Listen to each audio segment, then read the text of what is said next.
DElEd second semester के सभी प्रशिक्षक ध्यान देंगे कि मैं आपके प्रथम प्रश्न पत्र वर्तमान भारतीय समाज और प्रारंभिक शिक्षा के यूनिट सेकंड में प्रारंभिक शिक्षा की पृष्ठभूमि में कल मैंने आपको वैदिक काल पढ़ाया था और वैदिक काल का जो आपके सिलेबस के अनुसार था वो हमने पूर्ण कर दिया है। तो अगले उसी के यानी प्रारंभिक शिक्षा की पृष्ठभूमि में ही अगला इसमें जो काल मुझे पढ़ाना है वो है बौद्ध काल यानी बौद्धकालीन शिक्षा पढ़ानी है। तो इस बौद्धकालीन शिक्षा में सबसे पहले हम बौद्ध धर्म के उदय के बारे में चर्चा करते हैं, क्योंकि हमारे देश में जब उत्तर वैदिक काल आया तो हमारे धर्म में यानी वैदिक धर्म में बहुत सारे दोष आ गए और दोष के साथ साथ कर्मकांडों की प्रधानता हो गई। स्त्रियों तथा शूद्रों को हे दृष्टि से देखा जाने लगा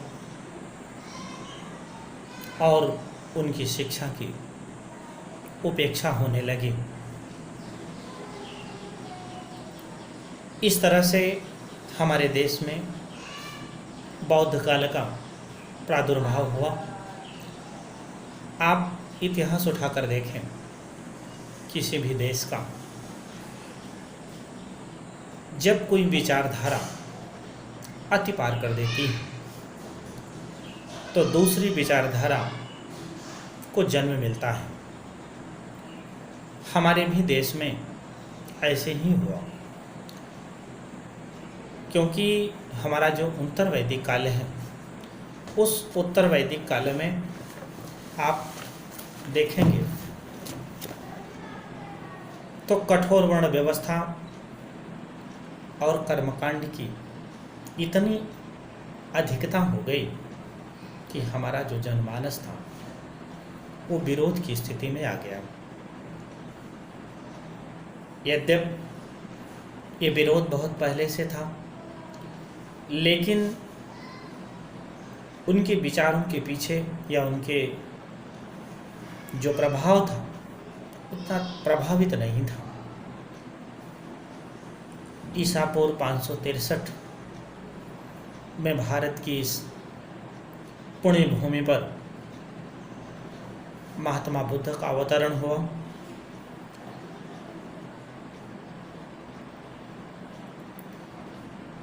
इनके क्योंकि इनकी थोड़ी सी कहानी आपको हम बता देते हैं, क्योंकि यद्यपि आपको इसमें इनके जीवन परिचय से कोई मतलब नहीं है सिलेबस के अनुसार, लेकिन फिर भी थोड़ी बहुत चर्चा हम आपसे इनकी पृष्ठभूमि पर करते हैं। क्योंकि राजा शुद्धोधन के ये पितृ थे, कपिलवस्तु में इनका जन्म हुआ और इनके जीवन में मैं आपको बहुत संक्षेप में बताऊंगा। इनके जीवन में, क्योंकि ये राजकुमार थे, किसी भी तरह की कोई विसंगति नहीं थी, लेकिन जब ये अपनी माँ के पेट में थे तो इनकी माँ को बहुत सारे स्वप्न आते थे।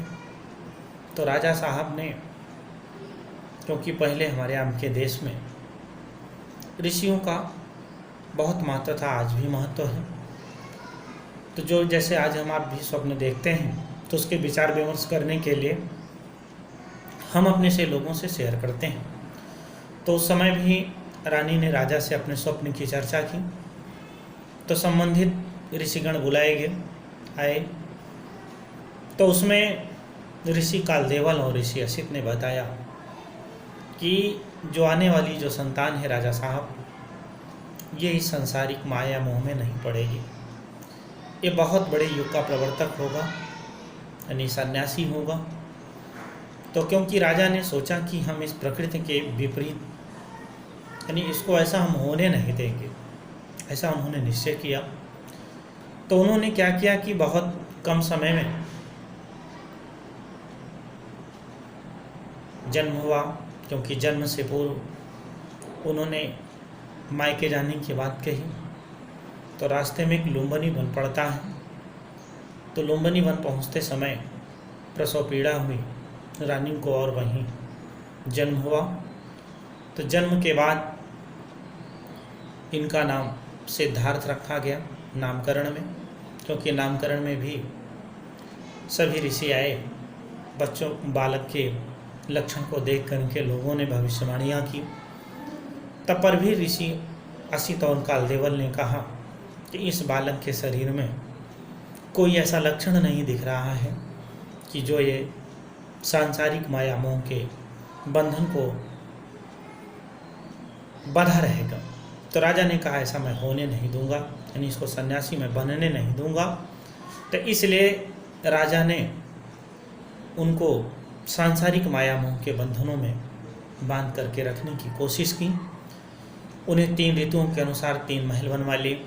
ऋतुएँ तो 5-6 होती हैं, लेकिन इन्हें मुख्य जैसे गर्मी, जाड़ा और बरसात, इनको रख करके 16 वर्ष की कम आयु में ही इनका विवाह भी कर दिया अपने नगर की सबसे सुंदर कन्या के साथ।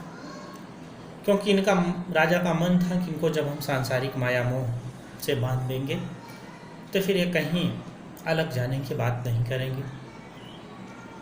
बहुत कम समय में इन्हें पुत्र रत्न की भी प्राप्ति हुई।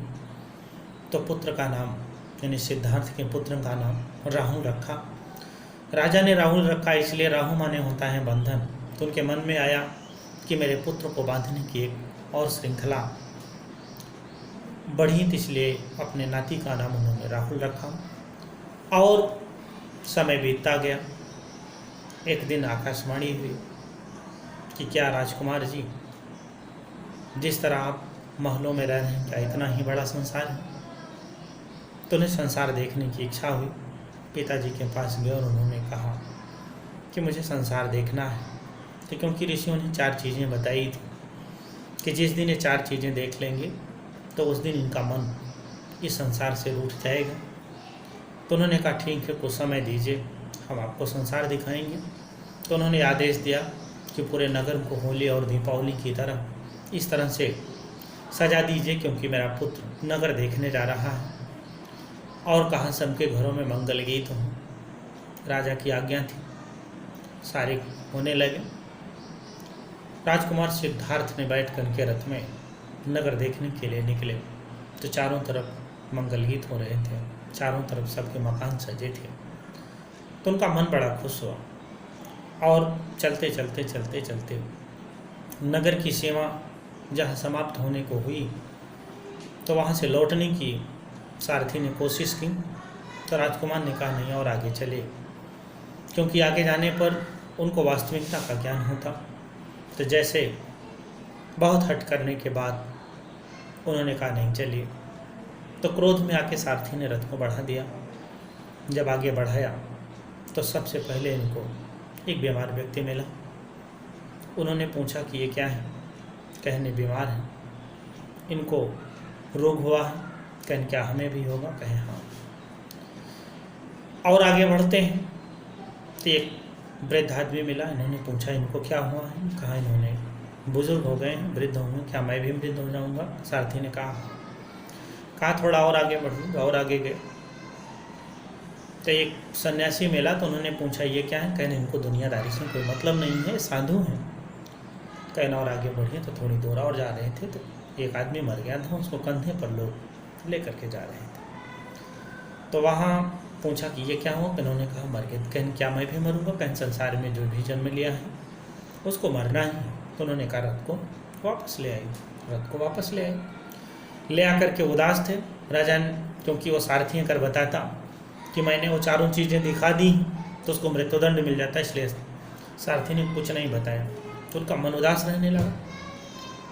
तो राजा ने अपने अप्सराओं को कहा कि जो मेरे पुत्र को प्रसन्न करेगा उसके वजन के बराबर मैं अमूल्य यानी हीरे जवाहरात दूंगा।